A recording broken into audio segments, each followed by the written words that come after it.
This is your call to action. Get prepared, America. Economy, survival, energy, disasters. This is USAPrepares.com. Informative radio, educational radio. Interact now by emailing instructor@USAPrepares.com or text at 434-390-7953. Class, please take your seats. Now, your instructor, Vincent Finelli. Everyone all set? Cocked? Locked? Here we go. Your dial set correctly to USA Prepares, and we're delighted you're here. Broadcasting 2 hours from high atop the Missouri Ozark Mountains, right here from the farm. And John is engineering the broadcast at GCN. Thank you so much, John. And if you'd like to call us, 866-582-9933, 866-582-9933. And if you'd like to take us with you as you travel, we have a listen line, 605-477-3249, 605-477-3249. And there's a link to your instructors on the website, usaprepares.com. With us this morning is Mike Nocks. Mike Nocks is a founder of White Harvest Seed, whiteharvestseed.com, and we're going to be talking about garden preparation for the next season. We're going to be talking about how to make your garden grow really well, organic fungicides, watering temperatures, does it make a difference? We'll be talking about growing some plants indoors during the winter, herbs and spices and so forth, and wood ashes and what to grow and why. Welcome, Mike Nocks. Hey, Vincent. How are you? Good man?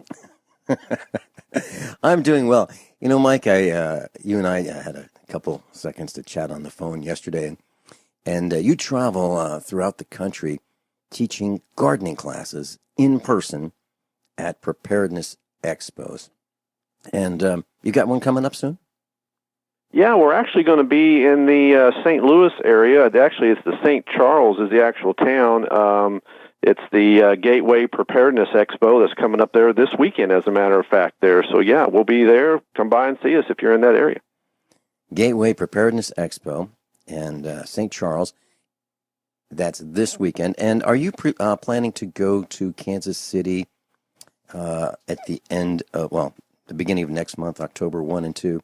The RK show? No, we've got a scheduling conflict. We won't be able to be there, but we will be at the Mother Earth News Fair in Topeka, Kansas, and I think it's like the 23rd or 24th of October when we will be there, and that is a really good show for the self-sustainability people that like that type of thing.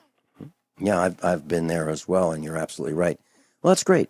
That's great. So, do you have a schedule that you publish of where you're going to be? So if our class wants to yeah. If they go to our website, which is whiteharvestseed.com, go to the link underneath there that has our schedule, and it will have all the things that we are invited to and that we go to and everything. And sometimes you need to check regularly because some things come up spur of the moment that we go to. So yeah, just check it out, whiteharvestseed.com. Yep, and I'm there right now.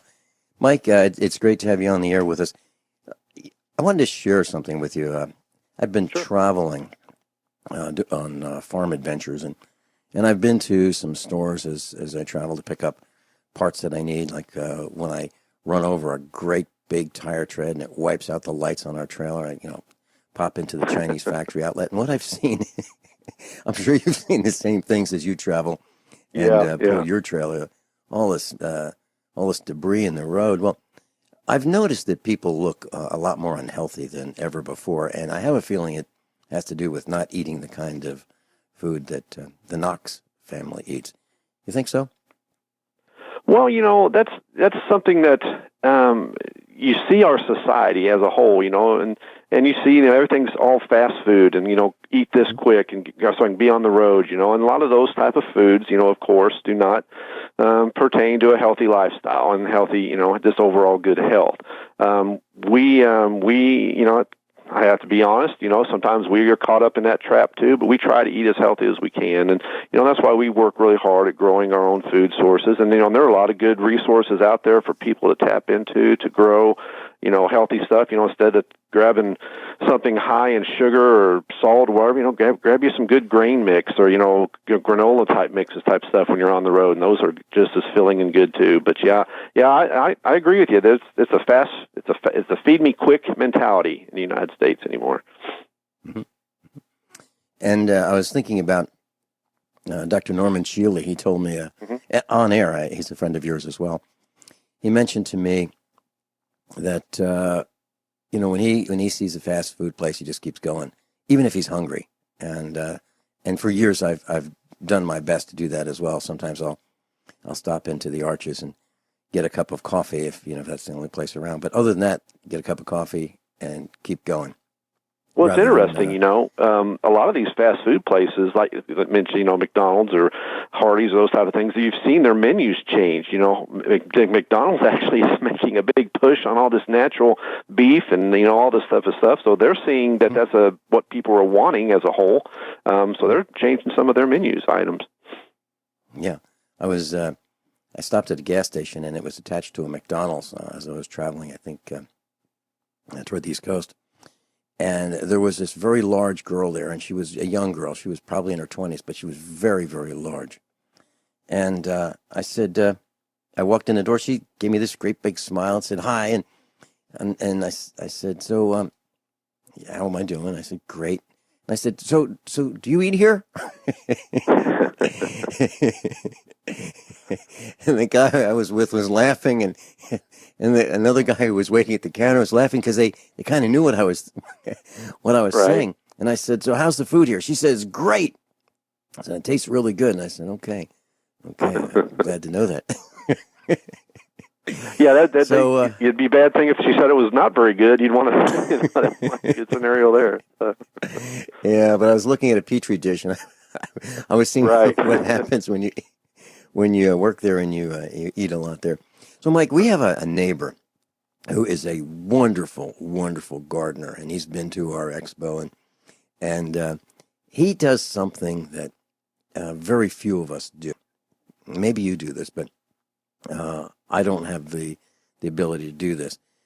He has a pond that is above his garden.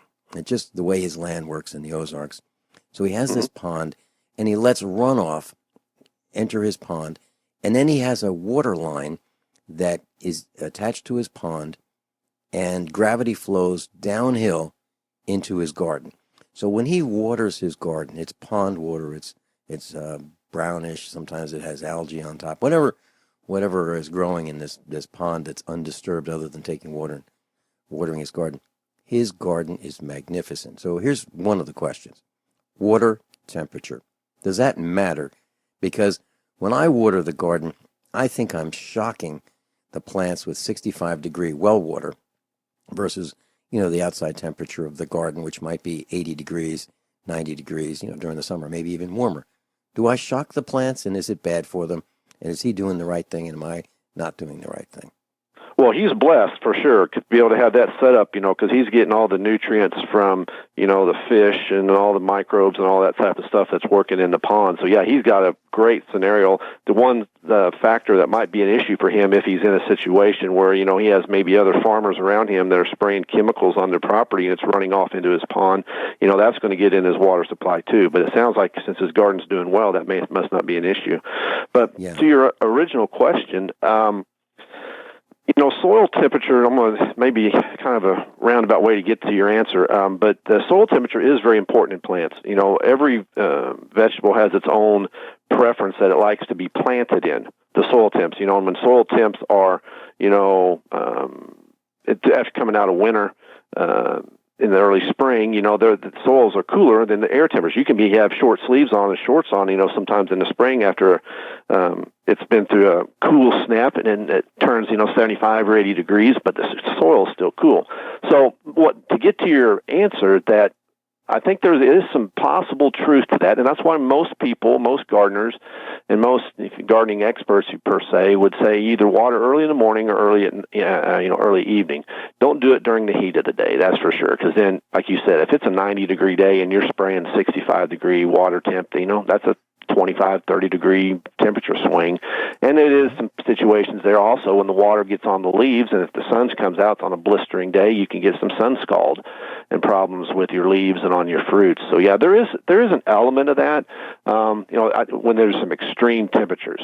But for the most part, 55, 65-degree water coming out of your ground is not going to do too much damage unless it's just those blistering hot days, which we've had, in Missouri this year. We have.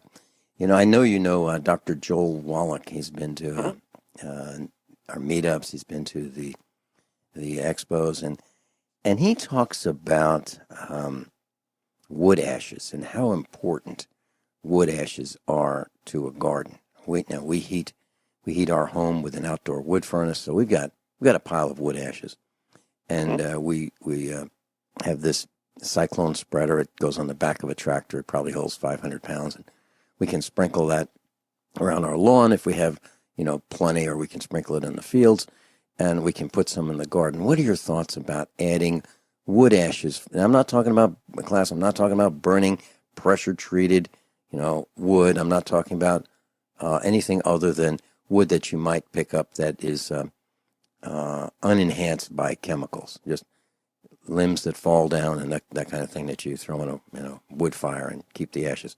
What do you think about that, Mike? Man, that's a great question also. Wood ash is a definite very good supplier of potassium. And potassium is one of the big three chemical elements that plants need, nitrogen, phosphorus, and potassium, NPK, and K being the potassium. Wood ashes is a definite plus because you're adding that into the soil. It also helps loosen it up just a little bit, and it's increasing, or actually, it is actually improving improving acidity in your soil. So if you have a soil that struggles with staying in the proper pH level, and that's generally 6.8 to 7.2 on a scale of 0 to 14. And so, wood ashes are great. You don't want to just only do that, though. If that's the only fertilizer element or the chemical element that you're putting in, you're going to have to offset that with something else, too. So just remember that. Just don't overdo it, but it's definitely a good source. So, Mike, when we come back, I'll describe the size of our garden, 4 feet by, let's say, 16 feet, 2 blocks high. How much ashes should we put in? Mike Nocks, White Harvest Seed. We'll be right back. Class Mike Nocks is with us, whiteharvestseed.com. And how do I know Mike Nocks? Well, I met him many, many years ago when he first got started, and he joined our faculty, was on the air with us, and where do I buy our seeds? White Harvest Seed. Seriously, because they grow. They grow, and Mike provides us the advice and counsel that we'd like to have in order to have a successful garden. So, Mike, our gardens are typically in our backyard.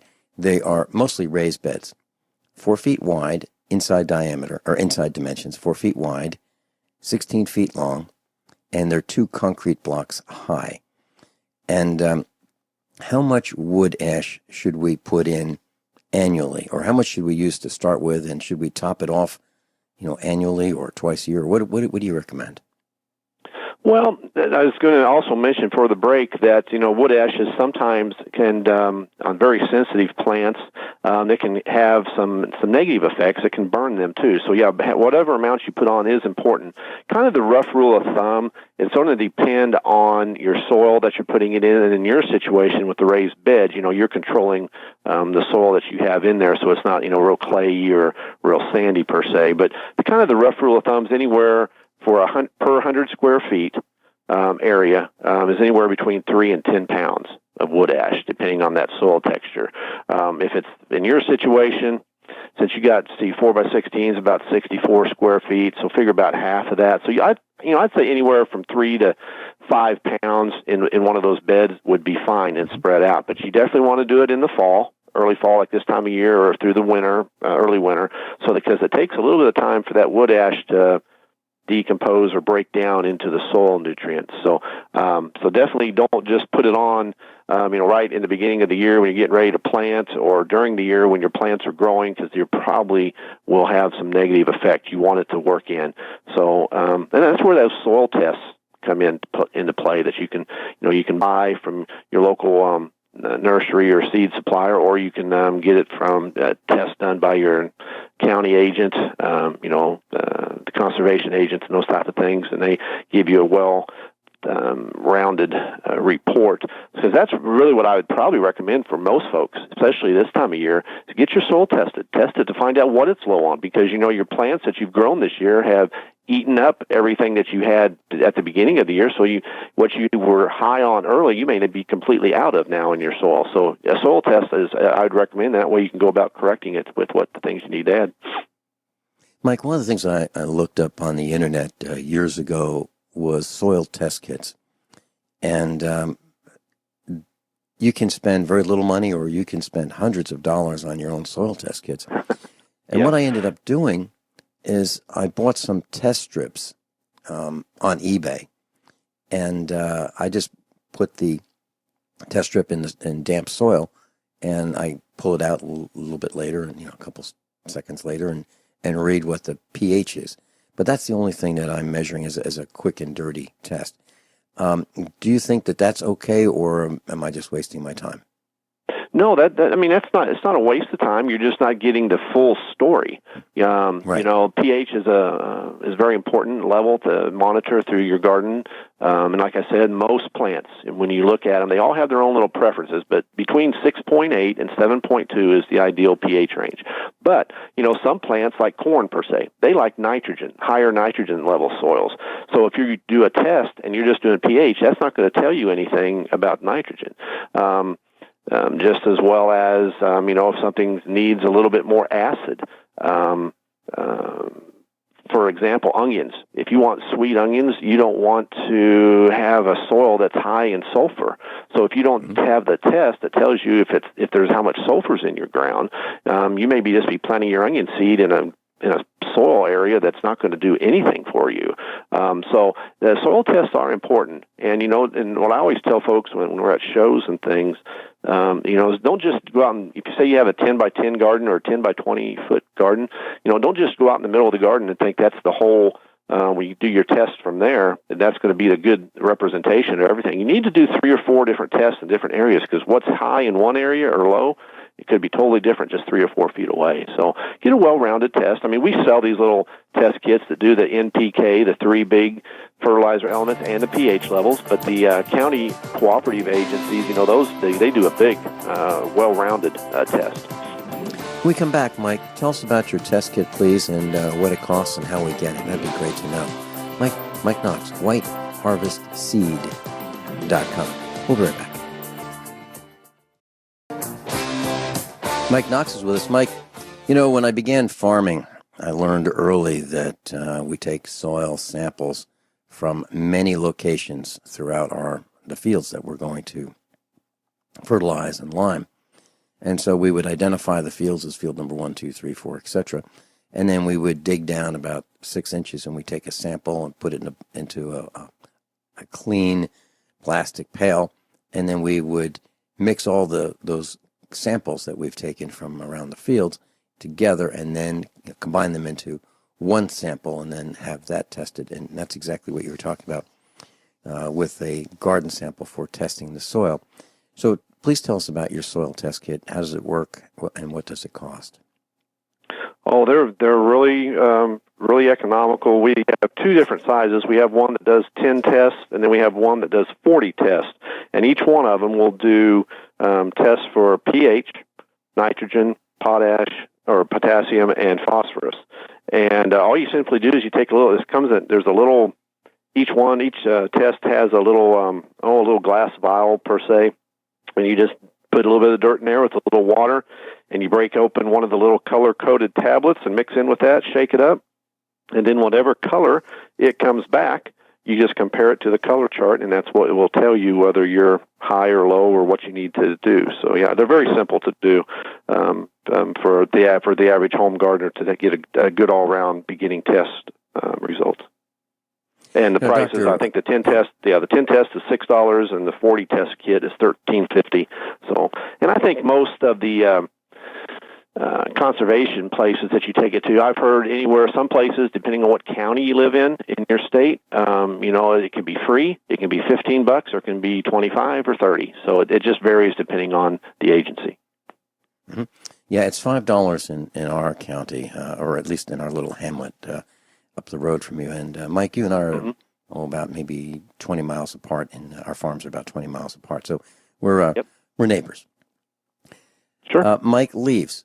What I do is, when I first started our raised bed garden, we went out into the woods and got some dried leaves that had been there for a couple of years, and put them on a tarp and dragged them over to the garden and rototilled them in. That's how we added some lime, and we added some wood ashes, as we talked about before, and we rototilled all that in, and also we added peat moss. Do you think that is an okay way to go, or is there a better way?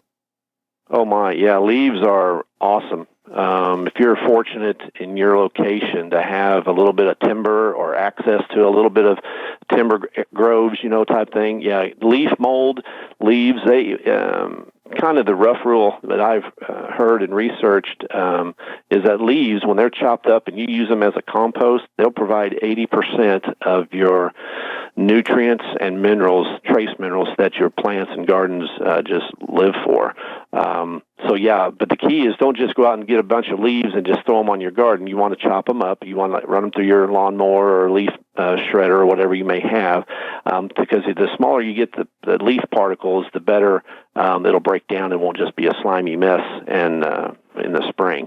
So yeah, leaves are great. And then, like I said, if you have a timber stand or access to it, my gosh, go out and dig up the leaf mold that's been there for years upon years upon years and broke down by bugs and microbes and all that type of stuff.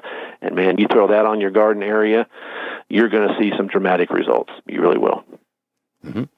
Now, we heat with wood, as we mentioned, and a lot of times we use a chainsaw in the same place. So we have these logs and cut them up, and we have sawdust. Now, is sawdust good or bad for gardens? Because I've heard both, Mike, and I don't know the answer.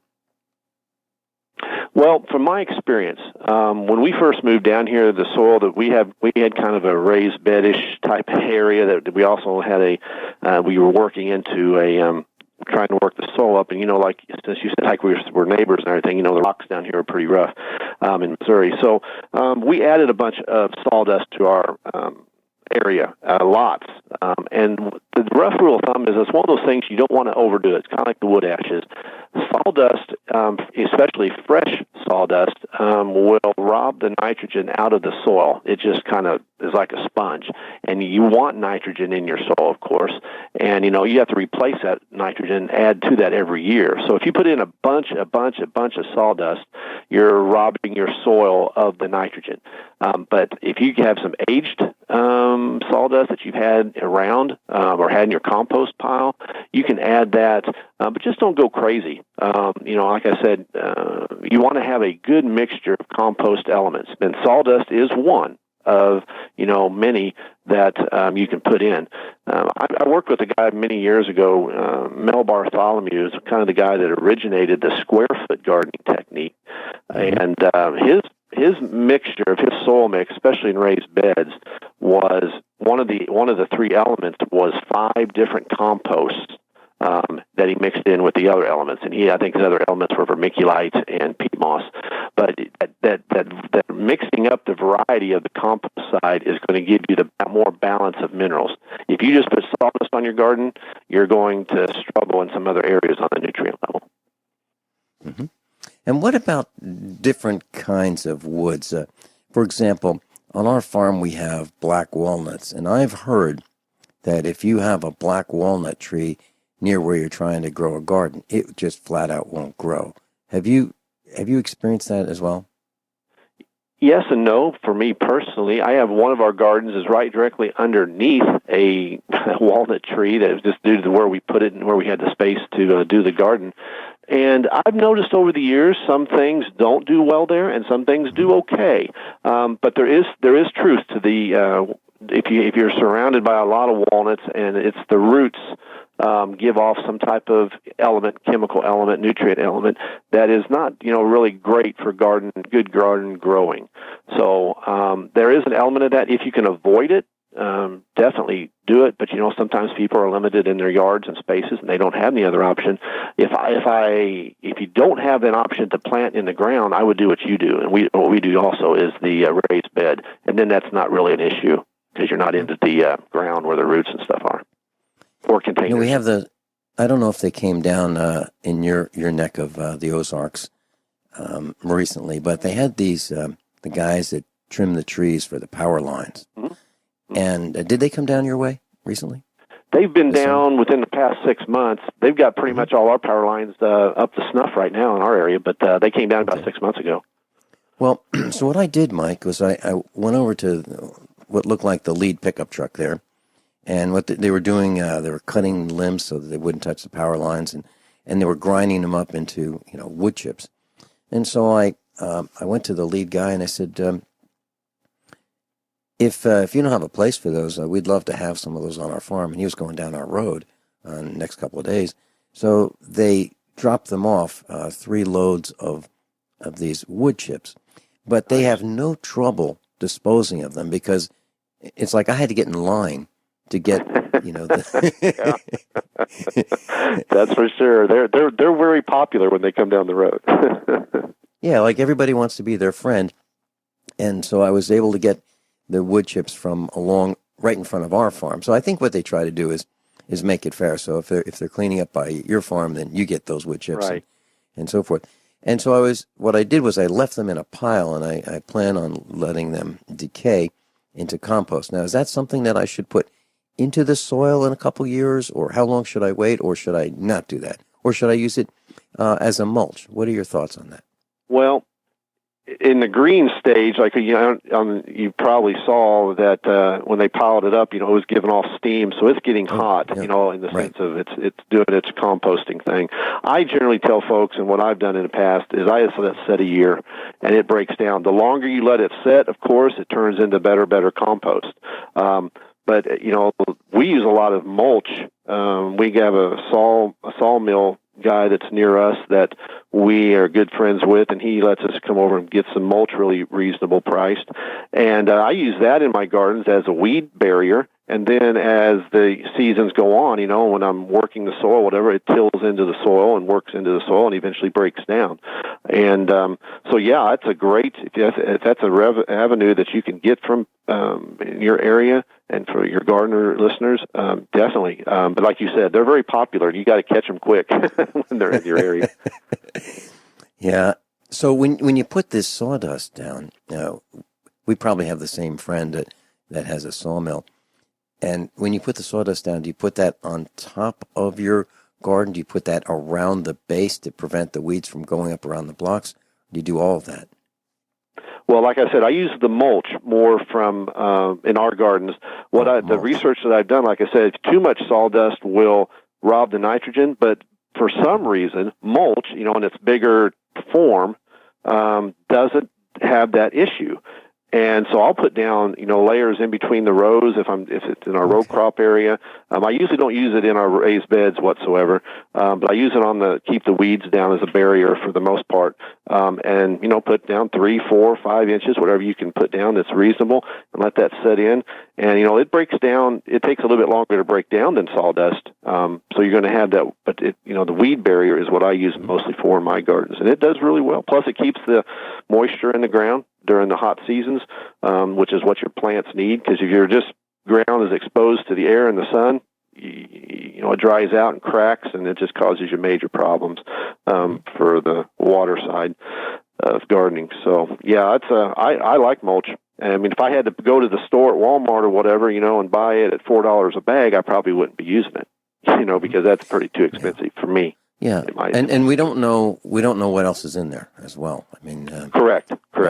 Yeah, the mulch that I use is not treated or tinted, colored, or in any way. It's just the natural, straight off the tree that's been chopped off. Okay. What about preparing our garden site for the next growing season? What do you recommend we do, like right this minute?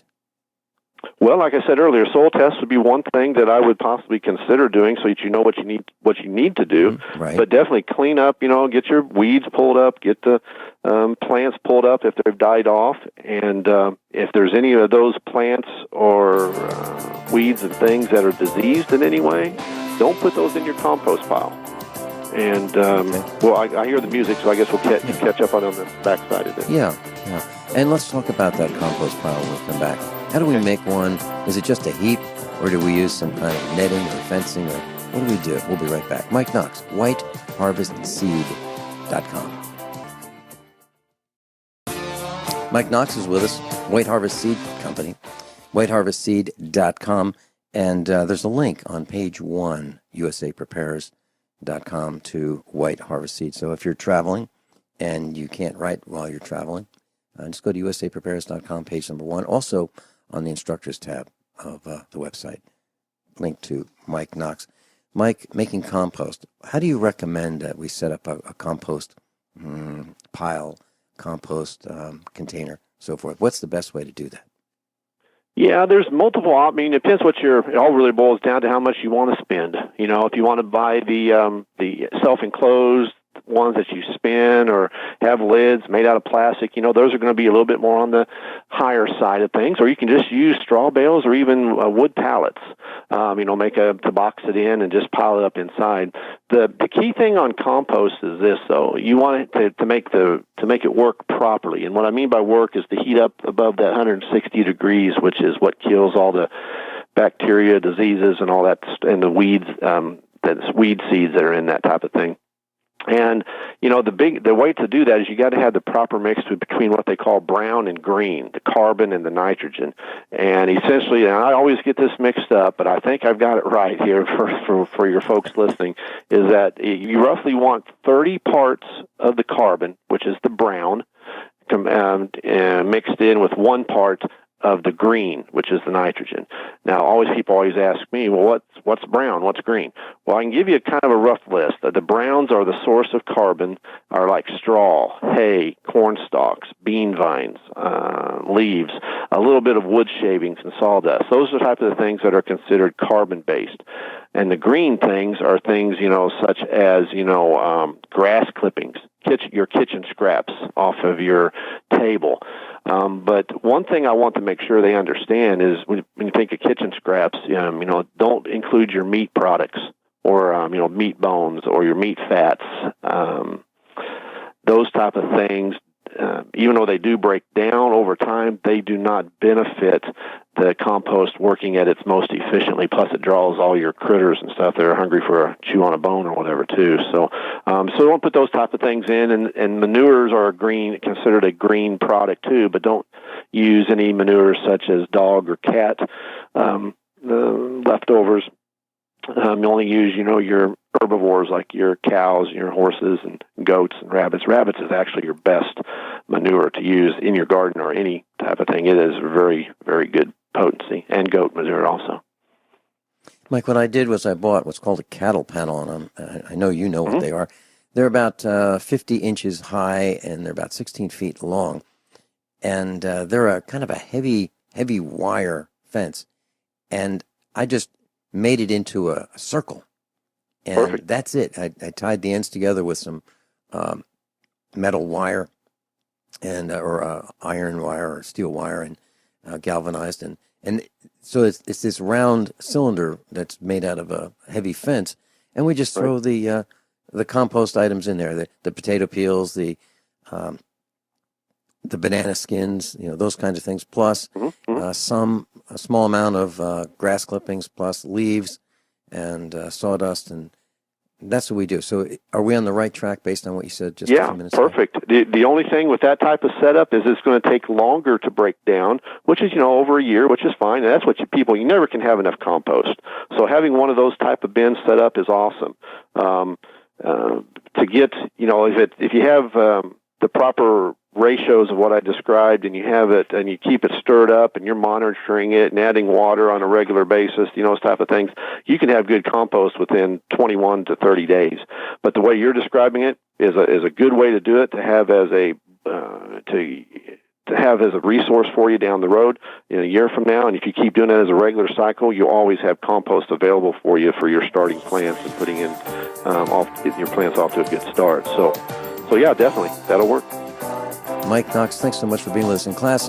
If you go to whiteharvestseed.com, there's a resource tab on the website, and it will teach you very, very quickly how to grow some of your favorite plants. And so I'm looking at how to grow tomatoes, and it talks about how to plant them, how to harvest them, how to save the seeds, common problems, and suggested companions. What's better than that? It's all right there. whiteharvestseed.com. Mike Nocks, thanks so much for being with us, and have a great show this weekend. I'm looking forward to seeing you on the road. Thanks. My pleasure. Thanks, Benny. Thank you. Cocked, locked, hour number 2 of USAPrepares.com. I'm delighted to be broadcasting this hour with Doug Hagmann of the Hagmann Report, HagmannReport.com. Heard you can get to it through the website, HagmannReport.com, HAGMANN report.com. It airs live 7 to 10 p.m. Eastern Time, Monday through Friday. Doug Hagmann, welcome. Sir, thank you so much for having me. I really appreciate the time and really appreciate your program. Well, thank you so much. Doug, on your website, there is a really interesting report about TWA Flight 800. And for those who may remember, let me just share this with you. There's some conspiracy theories about this Trans World Airlines Flight 800, known as TWA 800, that crashed. And I'm looking at my notes of when did it crash? 8:31 p.m., July 17, 1996, about 12 minutes after takeoff from JFK International Airport. And the flight was on a Boeing 747, leaving New York, flying to Rome with a stopover in Paris, France. 12 minutes after takeoff, there was an explosion. The 230 on board all died. Doug, you talked about that on your broadcast. Can you tell us what your thoughts are on that? And I'd like to share something that I learned as well. Sure, Vince. And to the listeners out there, you're exactly right. It was July 17th, 1996. 230 souls aboard, all perished.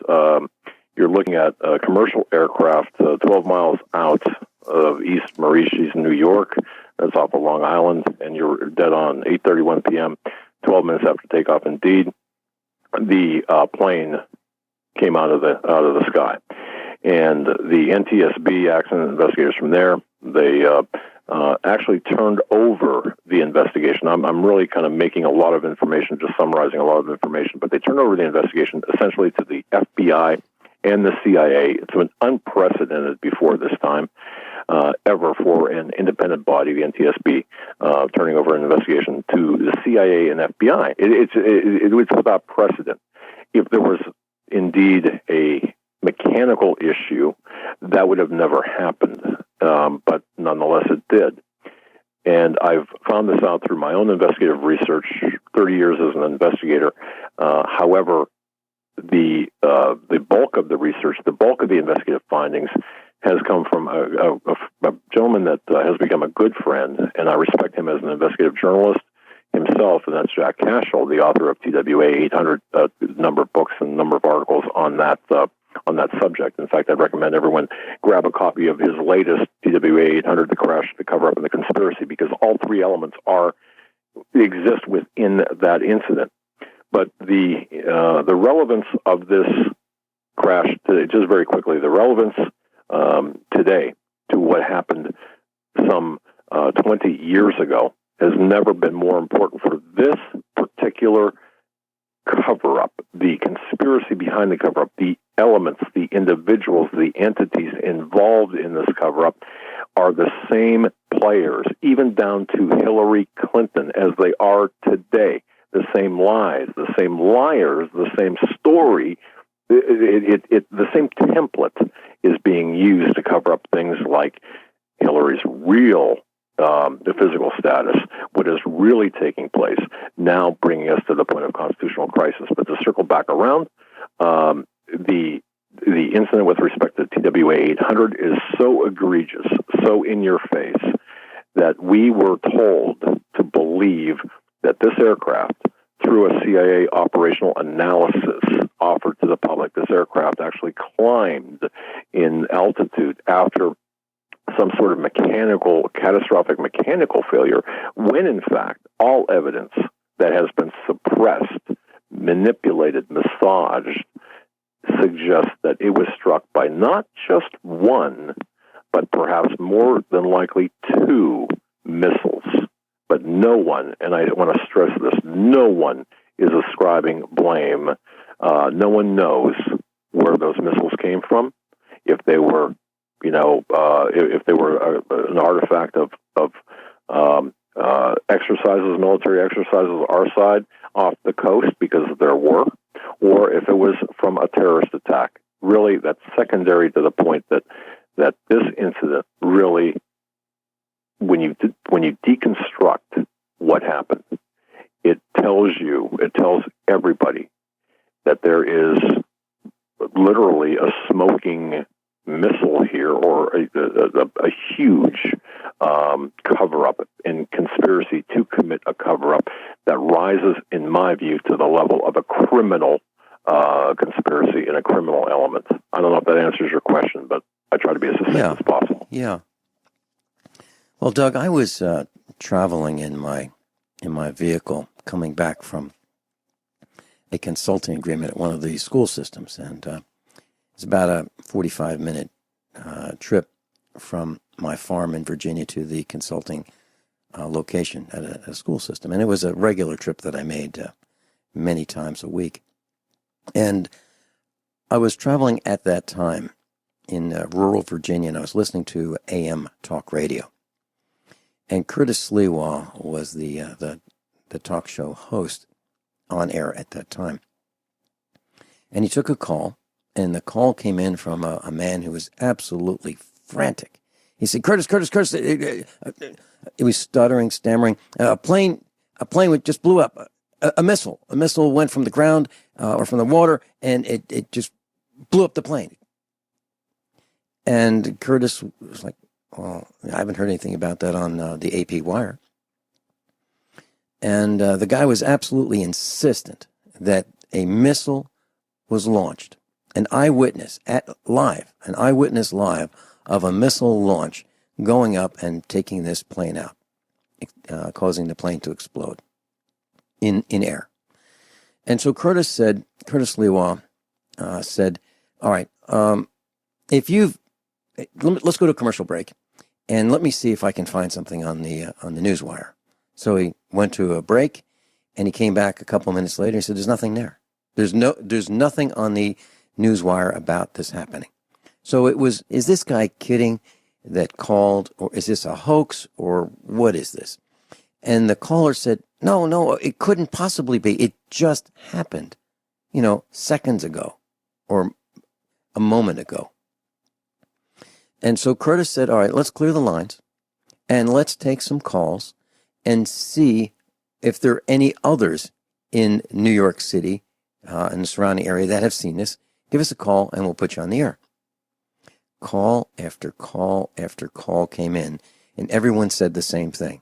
A missile went up, and the aircraft exploded. Now, Curtis Lewa was known to be on the air a lot, and he would sleep in his cubicle. And it finally came out later that, how come he's on late at night, he's on early in the morning, he's on midday, he's filling in for anybody who needed a fill-in host. He was there all the time.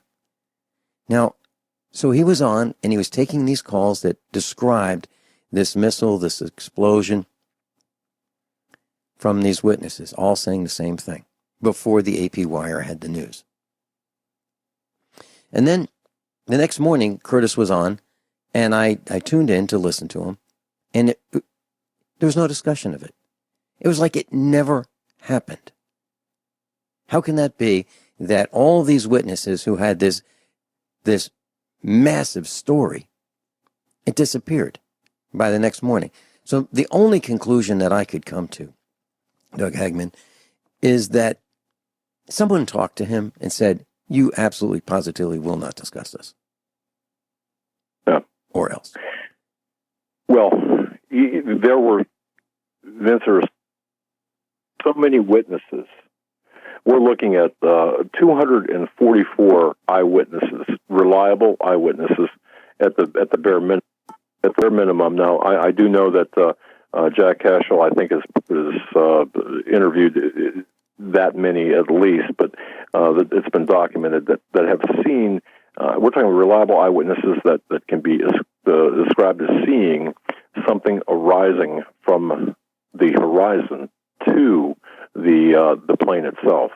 And one witness in particular, a very strong eyewitness, vetted, verified.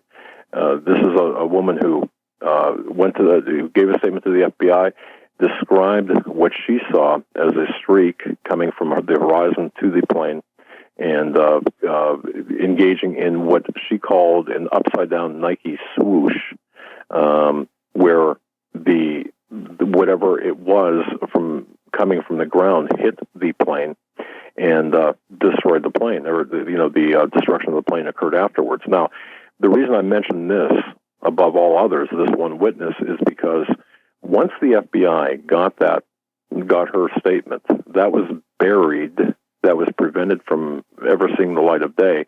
But even worse, during a reinvestigation of the TWA 800 incident, she was reportedly interviewed a second time, and the 302, which is the form used by the FBI for witness statements. When you talk to the FBI, for example, everything that you say is put down in Form 302. Well, her second interview consisted of a 302 that was totally opposite of the initial statement. The reason I mention this, because this to me is Exhibit A in the courtroom of what's taking place here. She was never re-interviewed. That 302 was manufactured out of whole cloth. That is Exhibit A to the lies, to what we're seeing here, the management, the mitigation of potential damage to this rogue administration back in the 90s. Doug Hagmann. And that's, by the way, that's the way. That is the way how all of this was covered up. That's Doug Hagmann's with us. HagmannReport.com, HAGMANN report.com. You can hear it 7 to 10 Eastern Time, 7 to 10 p.m., Monday through Friday. So, Doug, Curtis Lewa, the broadcaster that I was talking about on AM radio in New York City on a 50,000-watt station, was the founder of the Guardian Angel. So he was around town, and his Guardian Angel volunteers were patrolling the city streets and protecting the villagers from, the bad guys, sure. Doing the protecting and serving that guys in maybe blue should be doing.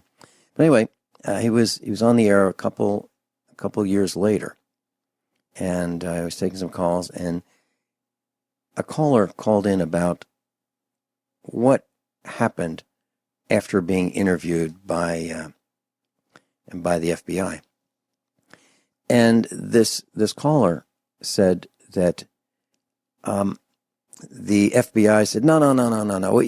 What you saw, well, the mind plays tricks on us. And what you saw was not a missile going up. It was the wreckage coming down. It was just the opposite. So that fiery debris coming down, you thought was a missile going up. And that witness was not the only witness that said that that's what they were told by the FBI, that they were mistaken. What they saw was not what they saw. What they saw was or what the FBI said was, no, the mind plays tricks on us. Have you heard that as well? Oh, sure. Oh, yeah. And, apply it to today, Vince. And this is where it gets really insidious because, here we are as an American people. We're not stupid. Okay. The powers that be believe that we are stupid. And, having been an investigator for 30 years, I've talked to witnesses about different things. And, I do know witnesses get it wrong. I do know that certain things, I mean, if you have multiple witnesses, you're going to have multiple accounts of what was seen. However, there's a consistent thread that runs through that witness accounting. But the bottom line here is the FBI, the CIA at that time, and even to today, but more importantly, the people in power believe all of us are just stupid. That we're, it's almost like raising a teenager. Anyone who's raised a teenager knows that the teenager, regardless of how good that teenager might be, is going to attempt to game you, say, "Oh, that didn't happen," or regardless of the incident. But what we're seeing here is we are being treated as a populace as if we are totally, absolutely a bunch of morons. That what we're seeing is not really, that's really not what we're seeing. For example, Hillary Clinton, her health issues, the coughing fits, the collapse, and I mean collapse on 9/11, her own 9/11. Well, that's because of pneumonia. Okay, well, what's, really pneumonia? That's going to cause that level? Or she was dehydrated. See, what we're seeing is the exposing of the playbook of the people in power and the running roughshod over the average Americans. And by the way, Vince, I got to tell you, most Americans, especially the ones I talk to, are sick and tired of being lied to and treated like we're a bunch of idiots, that we're a bunch of morons. And it's really insulting to most people of rational sensibilities to be lied to be gamed, and to expect and to have them expect that we should believe, or to say, well, you can't believe your lying eyes. Come on, I know what I saw, and you're not going to change it, no matter how hard you try. Now, factoring in, of course, the margin of error with eyewitnesses, whether it's DWA 800 or regardless of the situation, we have to factor that in. But when it becomes so egregious that it rises to the level of insanity, it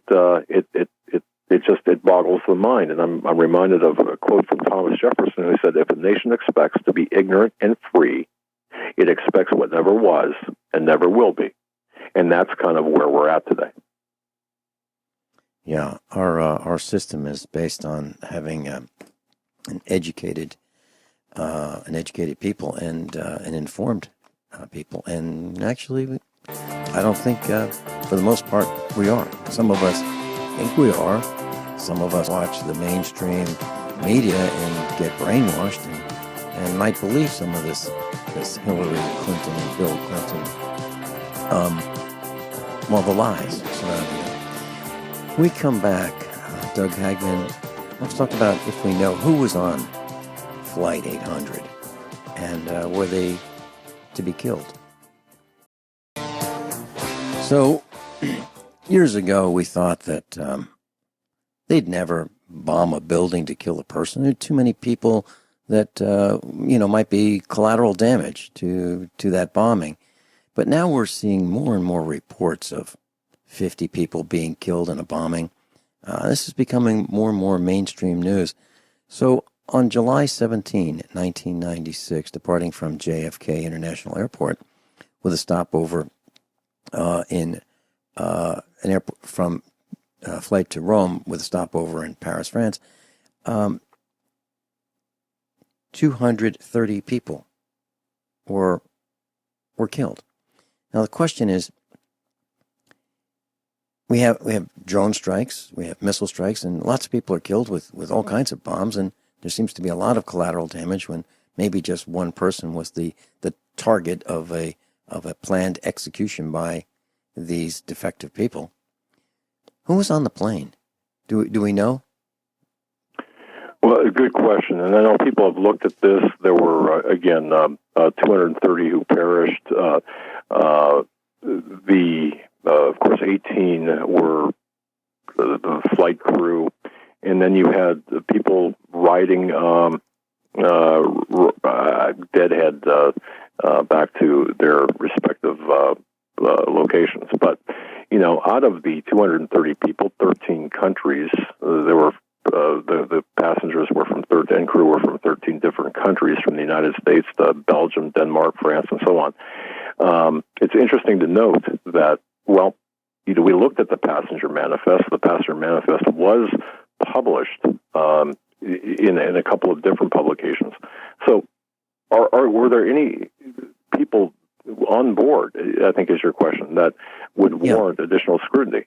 Well, okay, aside from the 16 members of the French club at a Pennsylvania high school and their 5 chaperones, the French hockey player, a French guitarist, an American composer, a couple of obviously significant people with significant jobs. You also had, for example, Charles Gray from Memphis, who had many ties to Arkansas. He was the chief operating officer of Midland Financial Group. You had William Story, the president and chief executive officer of National American Insurance Company of California.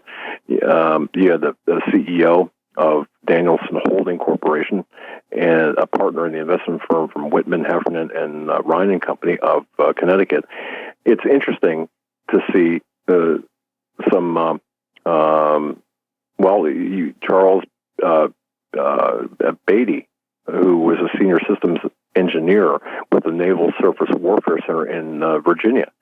As we look at these names, as we look at these potential targets here, do any of them rise to the level of perhaps, would that be of significance in this incident?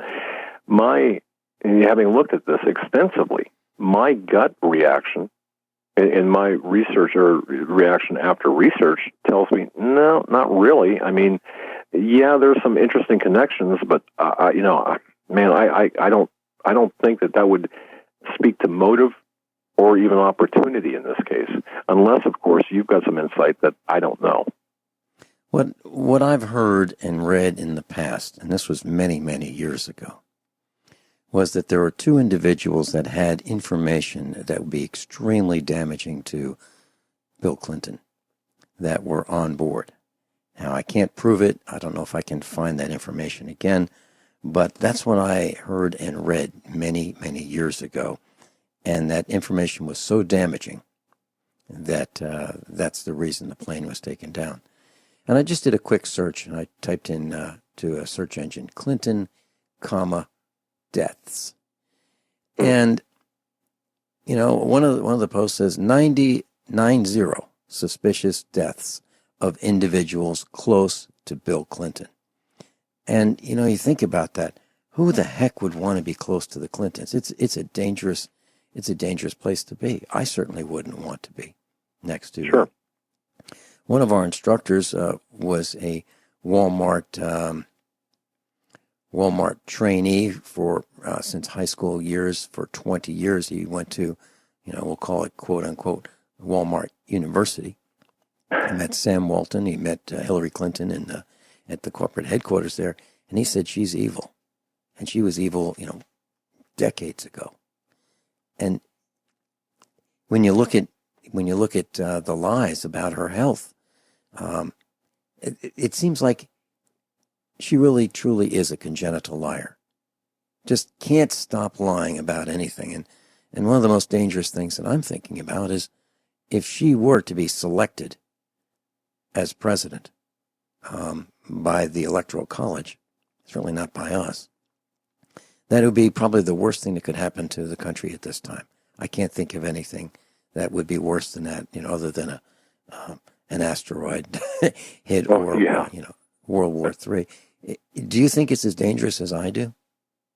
I do, but maybe coming at it from a different angle. I think we're being set up. Vince, as I look at the landscape, the political landscape, you've got Donald Trump coming out with both barrels, and without any type of manipulation of the polling data. Clearly, he's got a head of steam and he's ahead. And I think that represents a threat. Whether or not it's actual, real, whether or not you believe in the man, it doesn't matter. It's what they believe. And I believe that they, meaning the powers, believe that he does represent a threat, kind of a dog off a chain, a rabid dog off of a chain, the way they look at Donald Trump. You don't know. It's unpredictable. Can he be controlled? Can he be corralled by the Washington, D.C. Luciferian power structure? And that's what I believe that they're afraid of. So they cannot afford, in my view anyway, they cannot afford to allow him to win if they can't control him. So having said that, who do they have up against them? Hillary Clinton. Now, I believe that she is extremely sick. I believe that it's rooted in neurological problems that they have known about, and I do believe that it was covered up. And I believe that the issue of pneumonia was, in fact, although it very well could be true, I think it directly speaks to a secondary cause, meaning that the pneumonia is a consequence of a neurological disorder, perhaps like Parkinson's or something to that extent. Now, having said all of that, the way I'm looking at this is we are walking dead headlong into a potential constitutional crisis, because here's the issue. And I've spoken to about a half a dozen constitutional scholars, attorneys, lawyers, and professors. And the possibilities, there's about 3 or 4 potential possibilities here. Should Hillary Clinton become or be decidedly unfit, impaired, or otherwise die? The question is, at what time does that happen? Does it happen very, very close to Election Day, November 8th, or does it happen after the election? Or does it happen in the run-up to election or on the day of? Well, when you look at the Constitution, it is anything but clear, and certainly there's no historical precedent, aside from maybe Horace Greeley back 200 years ago, that would suggest that there is anything, any easy remedy to fix this. So, looking at this from a bird's eye view, it's very possible that we could actually see a postponement, yes, a postponement of elections, however temporary, or a suspension of elections, of the general election, because the constitutional, what's contained in the Constitution is really murky, not clear. That's possible, or you could end up having a small group of individuals, meaning like a party of the DNC, small groups of people handpicking a replacement pursuant to obscure party rules.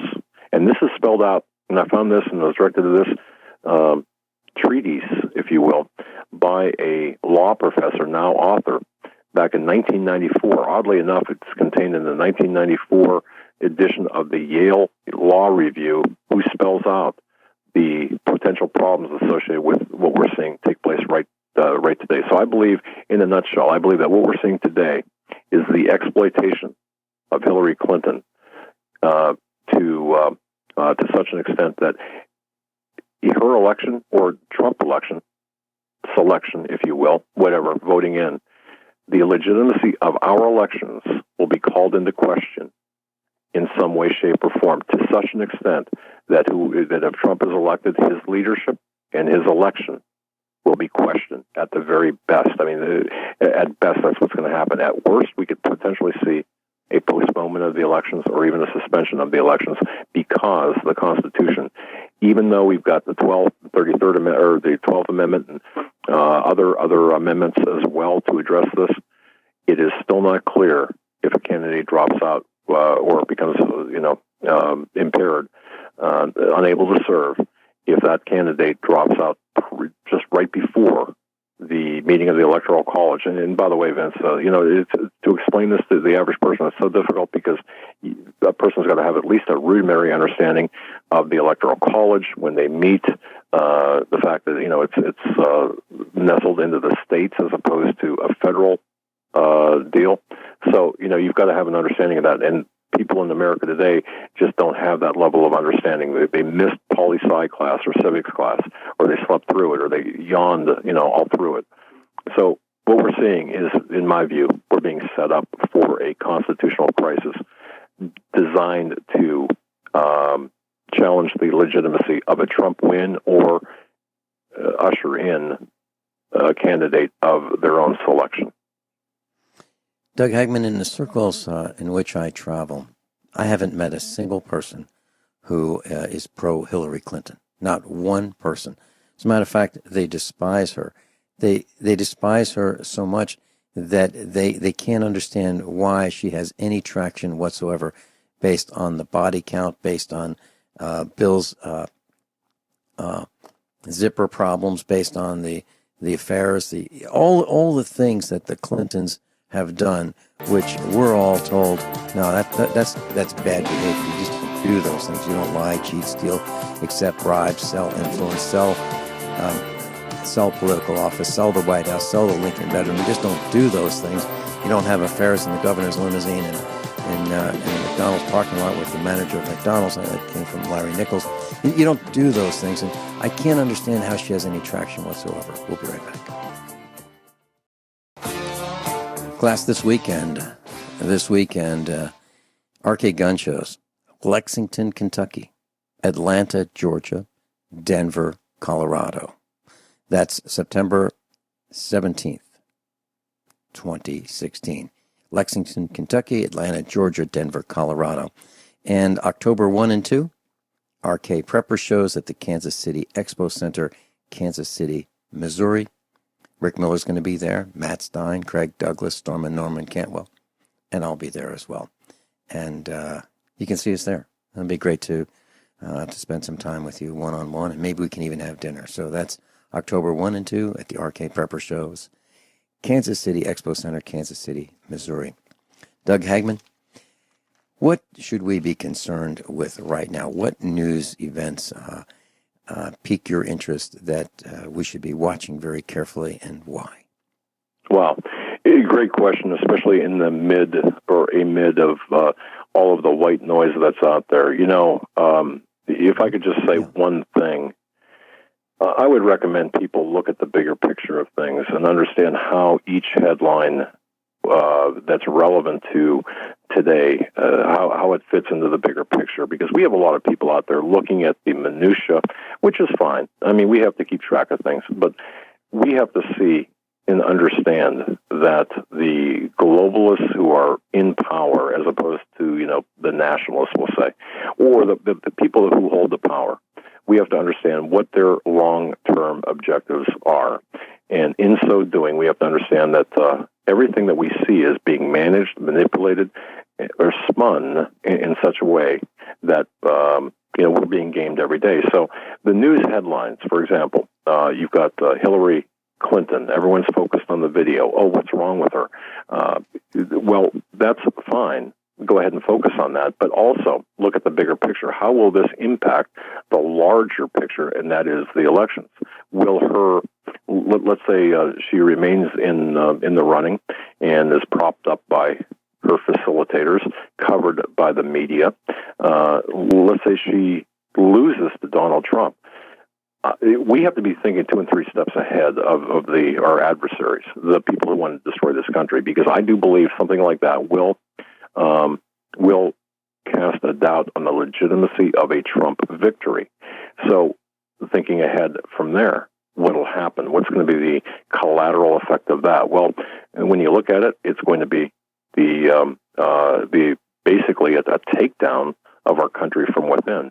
Everything that we're seeing today, Vince, I believe, is an attempt to neutralize or to, even worse, take down the United States. So anything that's related to the petrodollar, to the elections, to the legitimacy of the elections, to be more precise, to global warfare. Because at the end of the day, there's 3 things I believe that are important. Number one, or that are relevant to the globalists. They need to destroy our economy. They need to destroy our culture, and that they're doing so through the infusion of these illegal aliens, 11,000 and change from Syria, 15% more than Obama hoped for. And most of them, 99.4%, are Muslims who will fail to assimilate into our society. it's kind of what Michael Savage always says: borders, language, and culture. All three are under assault, and any headline that is involved in borders, language, culture, the keeping of our republic alive it should be paramount. So while people are looking for this big, huge bang, some big thing on the horizon to take place, no, it's the little things that we have to keep our eyes on, and the totality in the aggregate. What do they say? And watch the trends, because there it is. It's the takedown of the United States from within without a shot being fired. Very quick answer question, please. Do you see a civil war or revolution coming our way? I see it as a very distinct possibility, and that's what they're hoping for. Yeah.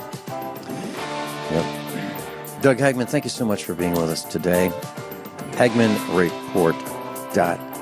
HagmannReport.com. And there's a link on the website, USA Prepares.